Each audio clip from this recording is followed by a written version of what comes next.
What's up, Aquarius? Welcome to Black Madonna HP's Table Etiquettes. You know,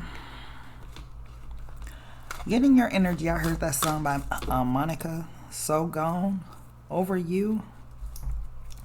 And I was gonna sing it, but I was slaughtered that song. But you know, I got that part where you let the sun beat you home. Silly of me. I ask myself over and over again, what am I doing wrong? You know, a lot of to make you stay out all night. Whatever with that song, but it's like, you know, someone almost blaming themselves for what happened. What could I have did differently? What could have made this person love me more? Or, you know, was it something I did? Am I not pretty enough? Am I not handsome enough? Am I not cute enough? You know, like, I feel like someone's internalizing someone else's behavior. I'm not, you know, for your person, Aquarius, I don't feel like this was anything like to do with you. Like, it wasn't a target at you, or, you know, there was something wrong you were doing. I feel like you were doing what you were supposed to do as a man or woman in this relationship, and that you need to stop beating yourself up for it. You know, sometimes it's just people and their actions and their behavior, and their actions and behavior affect us immensely, whether they know it or not. You know, that butterfly effect thing, you know?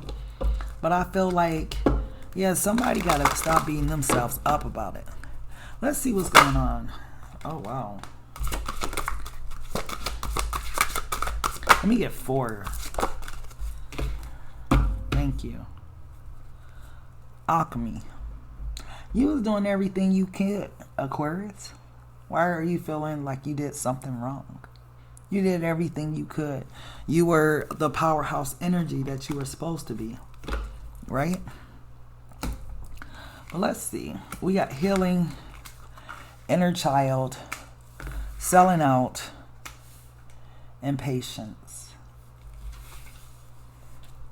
This may be the energy you're in right now. Is trying to heal from this connection, heal from the heartbreak, heal from all the things that you kind of went through, right? Blaming yourself. It wasn't you, beloved. It wasn't.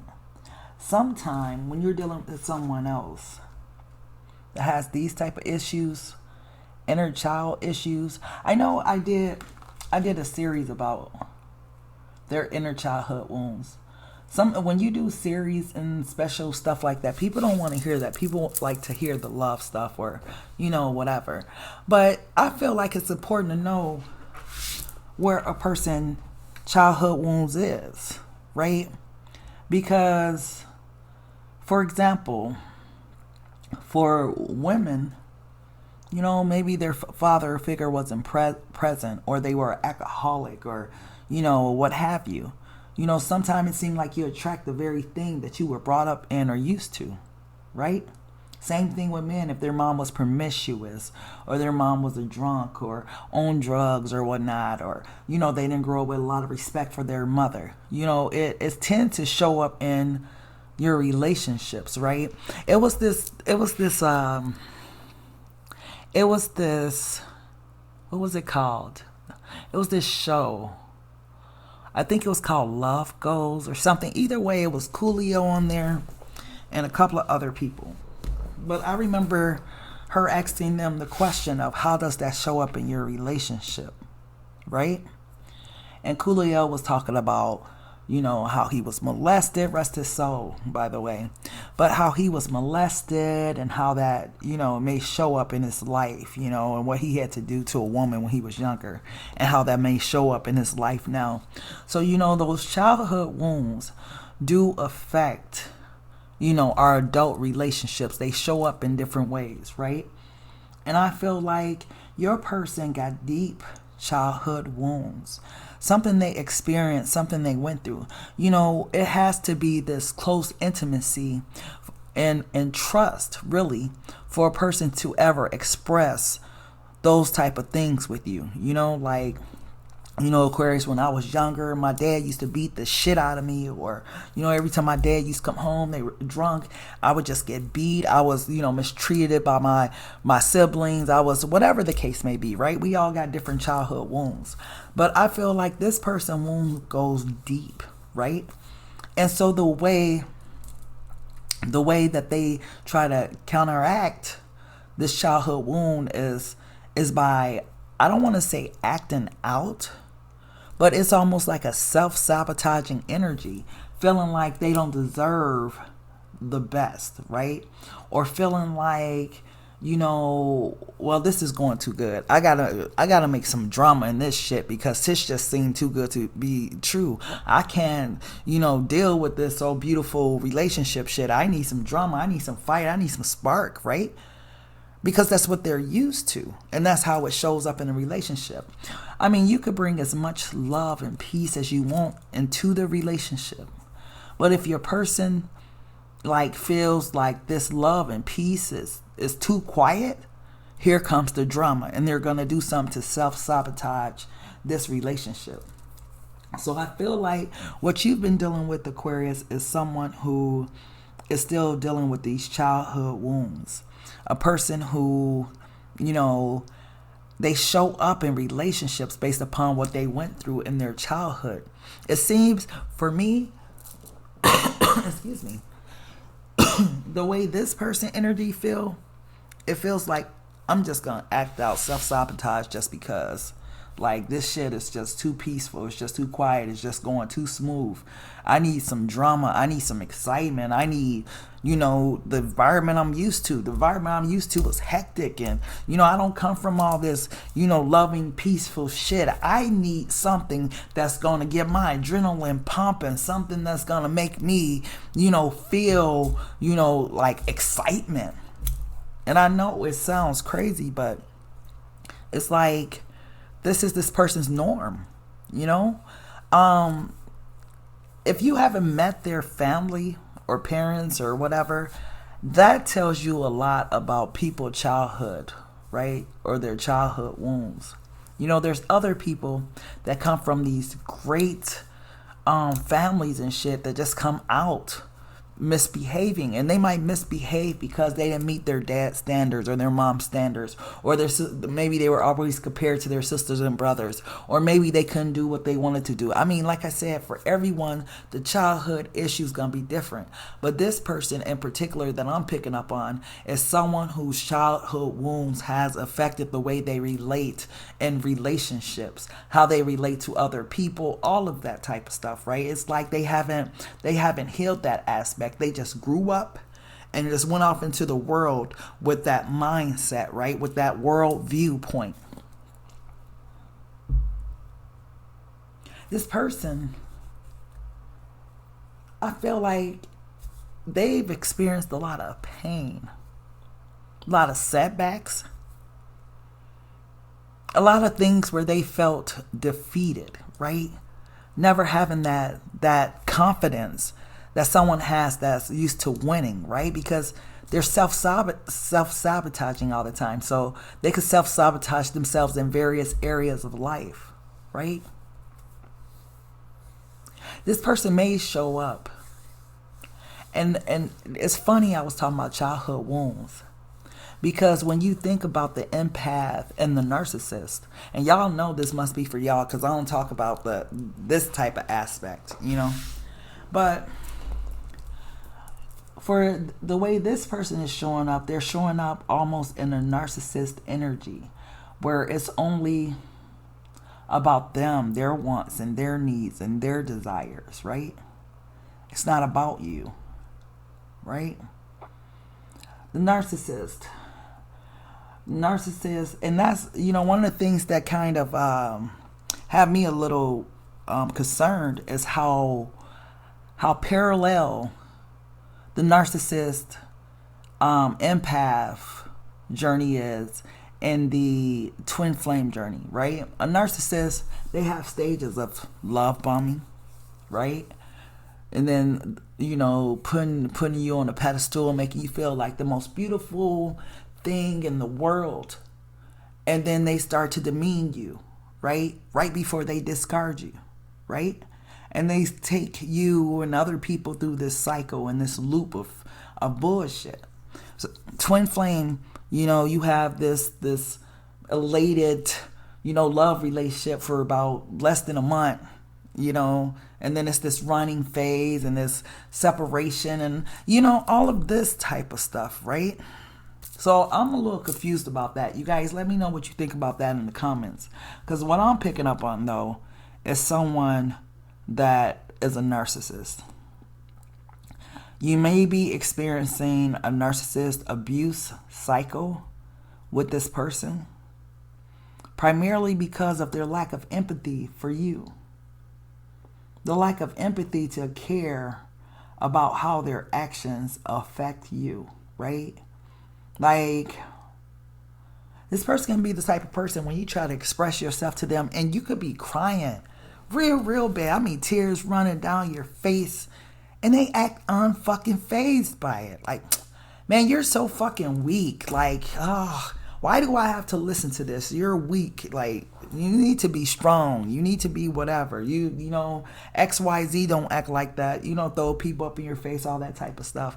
But it just seems like someone who's very cruel, you know? Someone who just don't connect emotionally to what another person is feeling or experiencing. And like I said, it all comes back to their childhood wound, because I see the type of person this is. Yeah, they'll make you give up yourself way more to them than they will to you, right? So you probably gave way more in this relationship than you should have. And I feel like this may be why you beat yourself up, because it's like, well, I did everything I could. Like, I tried this, I tried that. Why didn't it work? Why this? Why that? Right? And it's like, baby, it's not your fault. You did everything you were supposed to as a human being. I mean, what? Were you supposed to act like this person was a god? This is just a guy or a girl. They're not gods. Humans aren't gods, right? God is God. A human is just a guy or a girl. There's only so much I can do for you as a human being. I'm not going to bow down and worship you and act like, oh, you, what, you know. So I see you still holding on, though. Through your healing and through you trying to be patient to move on, you still holding on to something, though. Are you still holding on to hope? The belief that this person, like, will be something better? I want to bring out some tarot. I think I want to go for these, because you're definitely holding on to something. Beloved, what is Aquarius holding on to, please?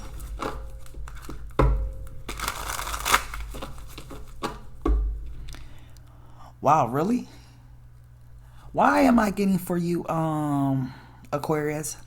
A chair is still a chair, even when there's no one sitting there. But a room is not a house, and a house is not a home when there's no one there to hold you tight and no one there. You can kiss goodnight.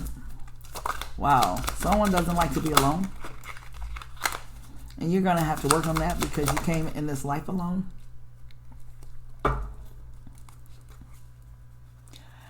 You need to tap into your third eye chakra, or your third eye rather, right?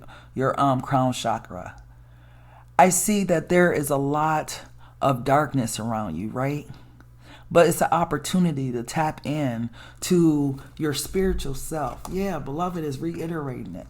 Yeah. Beloved is saying that that area has been blocked. You're not seeing clearly, right? Something's covering it.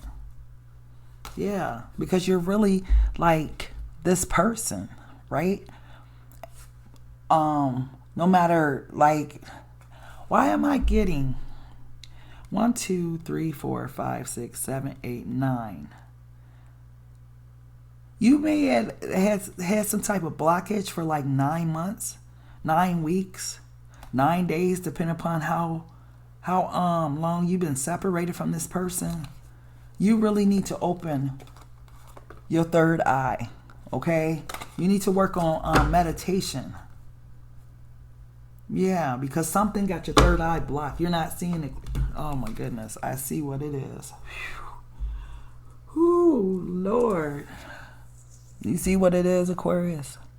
Clinging to the past. So this love, this cup that's back here behind her, this is what got your third eye chakra blocked. This is the problem. This is why you're not able to see the situation clearly. Once you tap in, you know, all those things that this person said, done, other people too, right? You will just woosah, right? You'll be at this calm, at this peace. You'll allow love to flow up out of you again, right? Because I feel like some of you guys have like tapped out. Like, I ain't loving no more. I don't want to love nobody. And that's not what beloved wants for you. Yeah. In order to accomplish this, you really got to sit within yourself. It's going to take some time for you to get here. But beloved is saying really sit with yourself, right? Allow those emotions to be felt. Feel what you need to feel in order to heal. But it's really like time for you to just take some time out for yourself, right? To love yourself, to pour all that love that you were pouring into this person back into yourself. Something's waiting for you. Something beautiful. Okay? This is I think this is the 4 of Wands, I want to say, and this is the 6 of Cups. There's like something better for you too, Aquarius. But better can't come in until you heal whatever the situation is, right? Because sometimes I see a lot of people like in the tarot comments, in the tarot community, like, I just want new, so on and so forth, when they're watching their reading, right?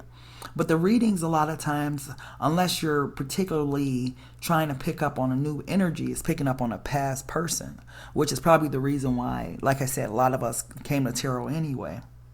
But I see in the comments, you know, I just want someone new. And that's beautiful. If you have done your healing work and you have totally processed that person out of your energy, meaning that you don't feel, you know, neither happy nor sad when you hear their name. You know, you're just kind of like, okay, you know, you're not angry, you're not, you know, sad, whatever. You're just kind of nonchalant when it comes to it because you've done your healing, so it doesn't affect you the way it once did, right? I feel like once you get to that point of doing your healing, and I mean, your ex could walk in a room with a whole nother woman, a whole nother man, and you're cool, you don't respond, or you don't have a response for it, like, oh, you know, whatever, that's when you're healed, right? When you could just, when you can hear their name and have no response or no emotional reaction to it.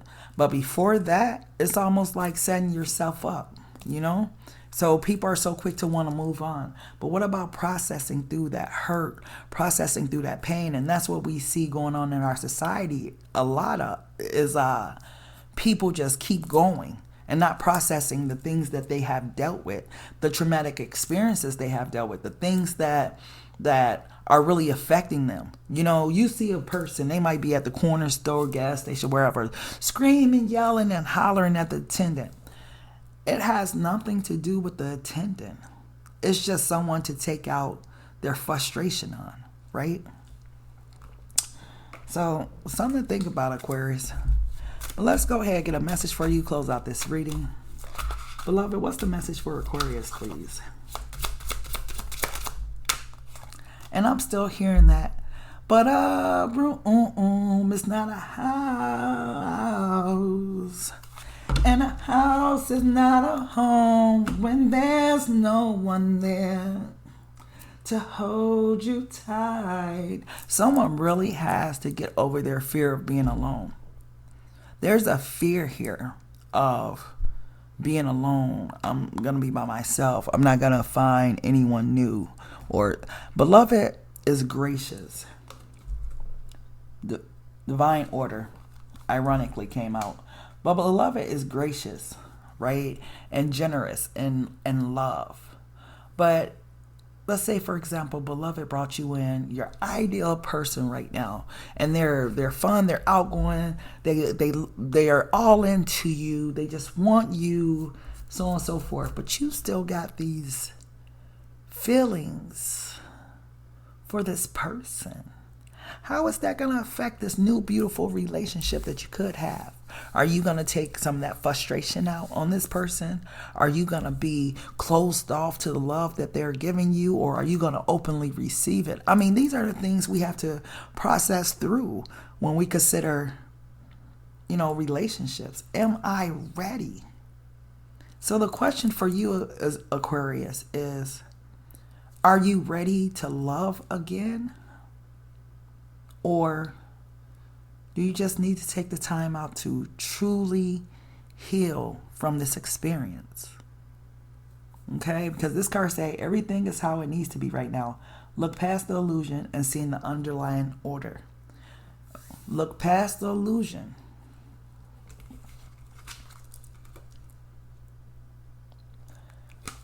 And see the underlying order.